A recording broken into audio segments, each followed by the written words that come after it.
politics is played? First of all, I've not done political science. I've done law. But thank you for giving me that. I would probably think about it. If I had known that this was the kind of discussion we had, I would not have come. But because I'm here, I will answer you. And of course, he also gave me some, he told me to talk about it. This to me is nothing for me to discuss about, because I'll be lowering my dignity and integrity by discussing people and appointments from hell. If you look at all those people you have told me, don't you think that this is the highest tyranny of recycling in modern Kenya post-Moi? Even Moi would not have done this. David Musila. What appointments do you have a problem with? Look at with? Mr. Musila. Musila should be home taking care of his grandchildren, for God's sake. Great-grandchildren. Great-grandchildren. Why? Because of his age? The man has been in the administration forever as a PC.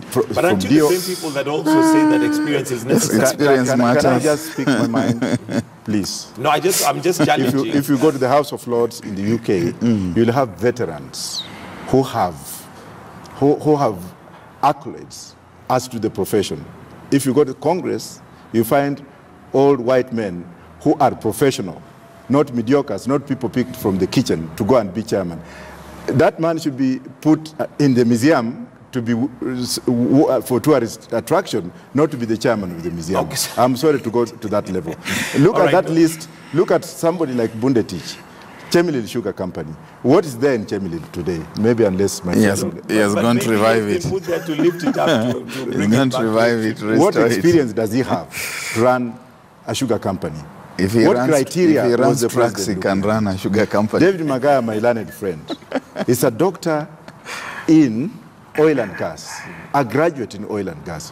Why would he waste his time going to sit in a board which maybe sits 3-4 times a year? But sometimes you'll agree with me that when you're a chair or a leader of a board, you don't necessarily have to be know how it works, but to manage. Show me which parastatal body has ever been managed with efficiency, other than being used as a a tool of looting.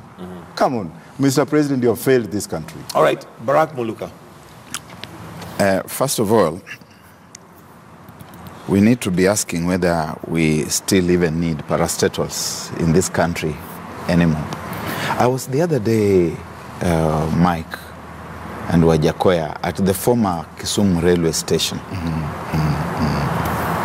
which speaks to our capacity to destroy institutions in this country through putting in place the wrong people for the wrong reasons. Kenyans need to be reminded that the first institution in this country was what later on became the Kenya Railways Corporation. Because when the British came to East Africa in the late 1800s, they were interested in opening up the heartland of East Africa to the world. And the first institution that they put in place was what they called the Uganda Railway, that then became the Kenya-Uganda Railway, that became the East African Railways and Harbors Corporation, that became the Kenya Railways in our part of East Africa. And it is as dead as the dodo, even as we toy around with the idea of the standard gauge railway, which we can speak about some other day, about what it's going to do to the Kenya Ports Authority and what it's going to do about congesting the inland with goods that are going to stay there, I don't know for how long, before they find their destination to the correct places. Now, this here is a case of putting people in government so that they can eat from the government, indeed so that they can eat the government, that they can eat that which they have been appointed to, rather than working for their citizens, that they are going to eventually superintend over the collapse of these institutions. The philosophy behind appointing people to government in this country and to parastatals is that they are being rewarded, as we have said, for being politically correct and being from a range of communities that are seen to belong, even when the majority of people from those communities are not part of the beneficiary class. That you have a little cluster of people who are eating, and therefore we assume that the whole tribe is eating, and we say that this is our government.